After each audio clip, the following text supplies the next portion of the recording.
Rotations. So rotations are movements and position changes by the officiating crew and a three-person crew when the ball is live. Essentially, they are the opposite of switches, which are movements and position changes by the officiating crew when the ball is dead. So rotations will sometimes occur when the ball goes to the weak side of the floor.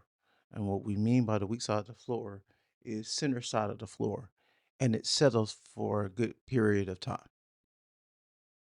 Introductory training video, we're going to get into the concepts of rotations.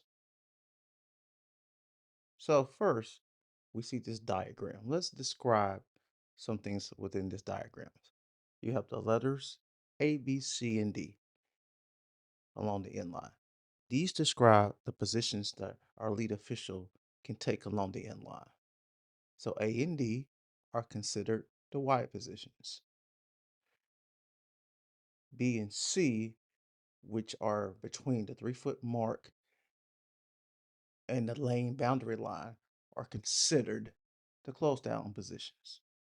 The area between A and the 3-foot mark, as well as the area between D and the 3-foot mark, is considered the post up position.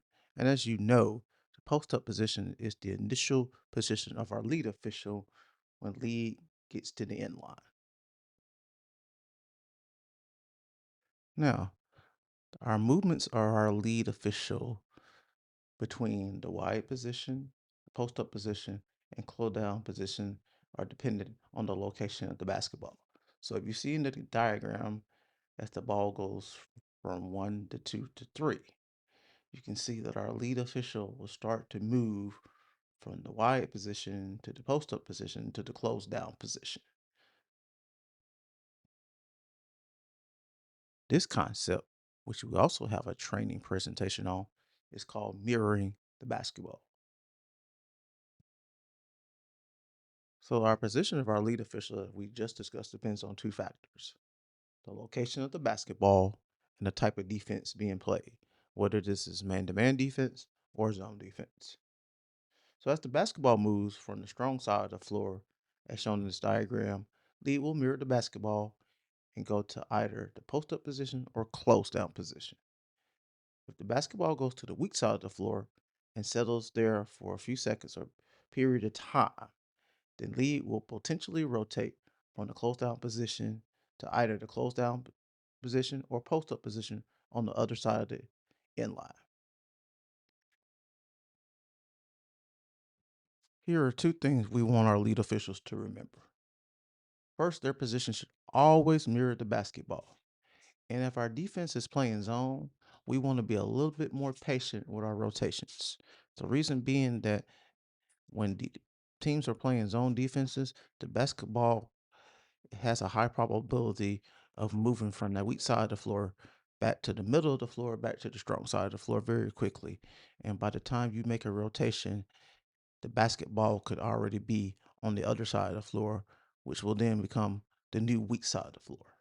So when teams are playing zone defenses, let's be patient with our rotations. And if we're going to rotate to that side of the floor, let's make sure that the ball has completely settled with players on that side of the floor. For our center and trail officials, they should stay in their current positions if they are connected to a ball matchup, even if lead is beginning their rotation. Again, if you are center and trail connected to a ball matchup, you stay with your matchup, even as lead rotates until the ball matchup leaves your primary coverage area. If a ball matchup takes you beyond the top of the key towards the division line, then please go officiate that ball matchup.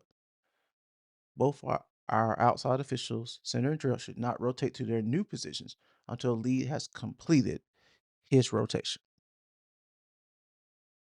On our YouTube channel, we are going to present a variety of plays involving rotations and breaking down when rotations are correct and when rotations may not necessarily be correct.